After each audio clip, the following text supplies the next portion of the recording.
आज जो मैं यहाँ पर आपको बोलने वाला हूँ,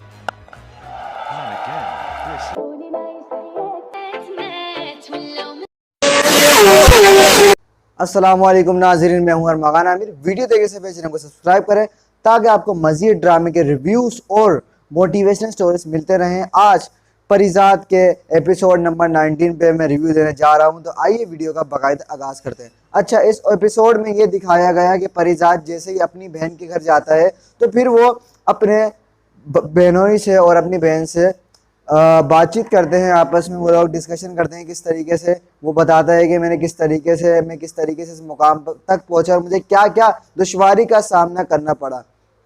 परिजात एक बात सुनकर बहुत ज़्यादा खुश और मुतासिर हो जाता है कि जब वो सुनता है कि जो उसकी भांजी है उसका नाम भी उसके हम नाम रखा गया है, उसके हम नाम रख दिया गया है उसकी भांजी का।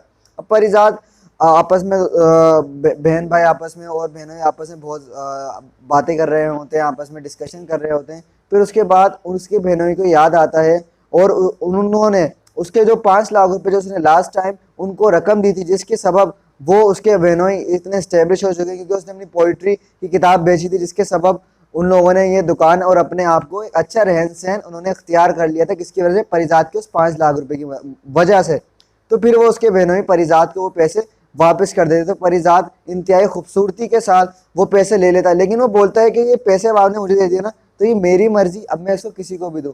तो वो 5 लाख रुपए अपनी भांजी को दे देता है। तो फिर वो वहाँ से अपने घर वापस आता है और डिनर वगैरह करता है अपने घर वालों के साथ। फिर जैसे ही वो अपने कमरे में जाता है तो उसकी पुरानी याद ताज़ा हो जाती है, जो उसकी साहब का जो उसकी तालिब इल्म थी वो उसको याद आता है, वो किस तरीके से उसको पढ़ाता था, क्योंकि उससे बहुत ज़्यादा मुतासिर था, उससे शादी भी करना चाहता था लेकिन वो नहीं कर पाया परिजात। फिर उसके बाद परिजात अगली सुबह वो अपनी जो उसके साहब का जो उसकी तालिब इल्म होती है उसके वालिद से मिलने जाता है। रास्ते में शौकी जो कि उसका दोस्त था उसके वालिद उससे मिलते हैं और परिजात का बहुत ज़्यादा शुक्रगुजारी करते हैं, बहुत ज़्यादा खुश होते हैं कि तुम्हारी वजह से ही मेरा बेटा, जो कि उनका बेटा कुछ भी नहीं करता था, आवारागर्दी करता रहता था, लेकिन परिजात को जैसे ही वो अच्छी एक पोजीशन पे, एक अच्छी पोस्ट पे पहुंच गया तो उसने उसके बेटे को भी एक अच्छी जॉब दिलाई।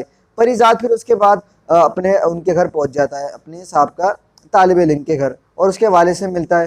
तो उसके वालिद से पूछता है कि मतलब ये यहाँ पर क्यों रुकी हुई है। तो वो बताते हैं कि जो ना जो उसका जो शोहर है उसकी साहब का तालिब इल्म का माजिद भाई के नाम से मशहूर था, तो उसके जो ना जॉब नहीं मिली, जिसके सबब वो उनको यहाँ पे छोड़ गया है।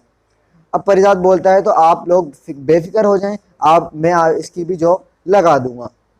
वापसी में जब परिजात गेट से बाहर जा रहा होता है, जो उसके साहब का तालिब इल्म होती है, कहती है कि आपने अभी तक शादी क्यों नहीं करी, आपको भी अब शादी कर लेनी चाहिए ताकि अपनी ज़िंदगी की जो भी मुश्किलात है आप उनको शेयर कर।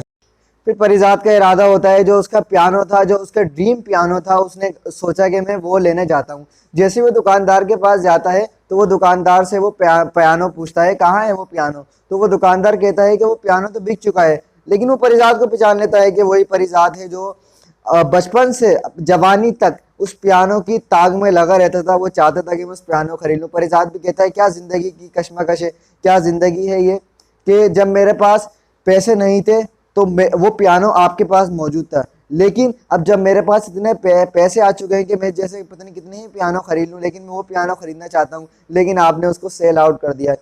जाते जाते परिजात एक बहुत खूबसूरत और डीप लाइन देके कह के चले जाता है। परिजात कहता है और वो 25,000 गालिबन 30,000 वो उस दुकानदार को कह देता है। शॉपकीपर कहता है तुम मुझे क्यों दे रहे हो, तुमने तो कोई चीज़ मुझसे खरीदी नहीं। तो शॉपकीपर से परिजात कहता है कि मैं इसलिए दे रहा हूँ कि अगर कभी भी कोई भी बच्चा या लड़का अगर उसको मेरी तरह ही उसकी ख्वाहिश हो कि वो इसको यानी कि वो इस पियानो को परचेस करना चाहे और अगर उसके पास पैसे ना हो तो मेरी तरफ से उसको वो पियानो एज अ गिफ्ट दे देना। परिजात वहाँ से चले जाता है। फिर वो वापसी में वो जो उसके उस्ताद होते हैं जिन्होंने उसको यहाँ तक इस शहर में भेजा था, वो उनके पास जाता है। तो वो अपने पुराने दोस्त से मिलता है जो उसके यहाँ काम दिहाड़ीदार मजदूर होता है, तो बताता है वो यहाँ से उसके उस्ताद जा चुके हैं। अब परिजात जैसे ही अपने ऑफिस में वापस आता है तो लुबना वापस आती है। लुबना परिजात से कहती है कि मैं चाहती हूँ कि कोई अपनी फिल्म लॉन्च करूँ और क्या तुम उसमें प्रोडक्शन में मेरे हेल्पफुल हो सकते हो। तो परिजात कहता है क्यों नहीं।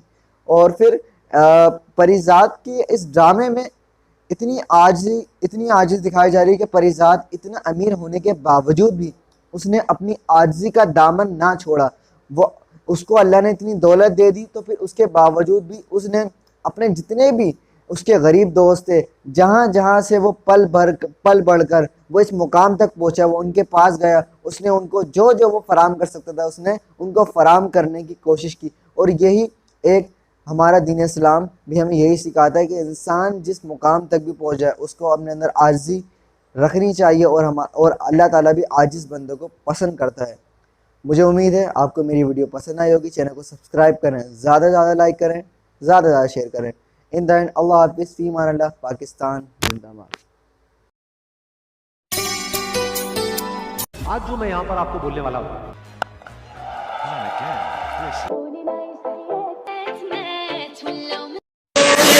It's